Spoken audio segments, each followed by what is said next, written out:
नमस्कार, मैं हूं अदिति रावत और आप देख रहे हैं पीपल्स अपडेट। बात करेंगे देश और दुनिया की तमाम बड़ी खबरों पर, लेकिन उससे पहले नजर डालते हैं आज की हेडलाइंस पर। यूएस ईरान तनाव के बीच हॉर्मुज़ स्ट्रेट पर संकट, कच्चा तेल 4% महंगा, भारत की ऊर्जा आपूर्ति पर बड़ा दबाव। राम मंदिर चढ़ावा चोरी मामले में सुप्रीम कोर्ट सख्त, केंद्र, यूपी सरकार और ट्रस्ट को नोटिस। ज्ञानवापी श्री कृष्ण जन्मभूमि और संबल मस्जिद विवाद में सुप्रीम कोर्ट के समझौता प्रस्ताव को दोनों पक्षों ने ठुकराया। दतिया उपचुनाव में बीजेपी कांग्रेस के उम्मीदवारों ने भरा नामांकन, दिग्विजय सिंह ने नरोत्तम मिश्रा पर साधा निशाना। देश में फिर लौटा कोरोना, 10 एक्टिव केस मिले, आंध्र प्रदेश, महाराष्ट्र और यूपी में स्वास्थ्य विभाग अलर्ट मोड पर। अमेरिका और ईरान के बीच बढ़ते तनाव का असर अब पूरी दुनिया पर दिखने लगा है। हॉर्मुज़ स्ट्रेट में तनाव के बाद कच्चे तेल की कीमत करीब 4% बढ़ गई है। इससे भारत के लिए तेल और गैस का आयात महंगा हो सकता है। अगर हालात सामान्य हद तक ऐसे ही रहे तो पेट्रोल, डीजल और एलपीजी के दाम भी बढ़ सकते हैं। वहीं इस रूट से गुजरने वाले जहाजों पर काम कर रहे भारतीय नाविकों की सुरक्षा को लेकर चिंता भी बढ़ गई है।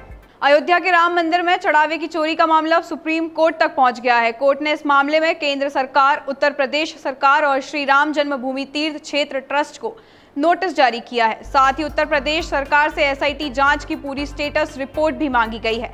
याचिका में पूरे मामले की सीबीआई जांच कराने और घटना से जुड़े सीसीटीवी फुटेज सुरक्षित रखने की मांग की गई है।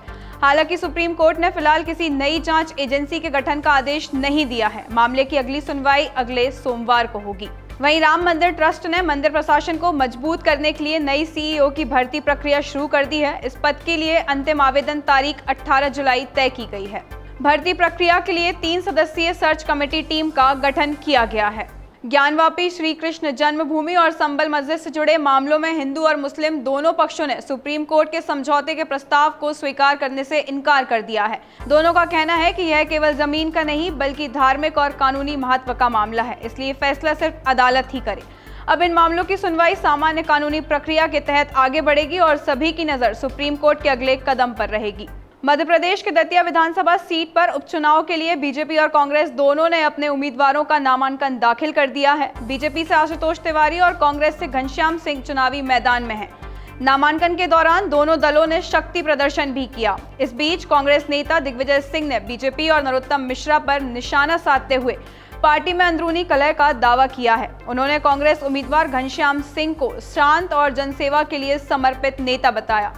दतिया सीट पर 30 जुलाई को मतदान होगा, जबकि 3 अगस्त को नतीजे घोषित किए जाएंगे। यह सीट कांग्रेस विधायक राजेंद्र भारती की सदस्यता रद्द होने के बाद खाली हुई थी।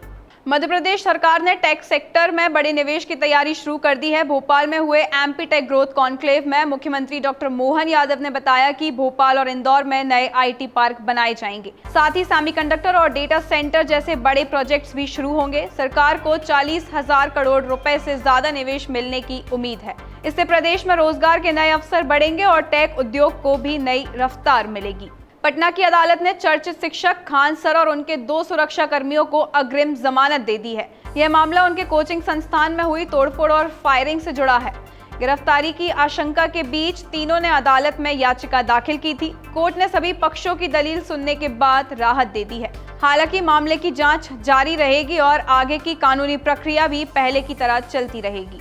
देश में एक बार फिर कोरोना के नए मामले सामने आए हैं। आंध्र प्रदेश, महाराष्ट्र और उत्तर प्रदेश में कुल 10 एक्टिव मरीज मिले हैं। सबसे ज्यादा 8 मामले आंध्र प्रदेश में दर्ज किए हैं। स्वास्थ्य विभाग ने निगरानी बढ़ा दी है और लोगों से सावधानी बरतने की अपील की है। अस्पतालों में मास्क पहनने की सलाह दी गई है। डॉक्टरों का कहना है कि फिलहाल घबराने की जरूरत नहीं है, लेकिन लक्षण दिखने पर तुरंत जांच करानी चाहिए। बुलेटिन में फिलहाल इतना ही। देश और दुनिया की हर बड़ी खबरों और ताज़ा अपडेट के लिए देखते रहिए पीपल्स अपडेट।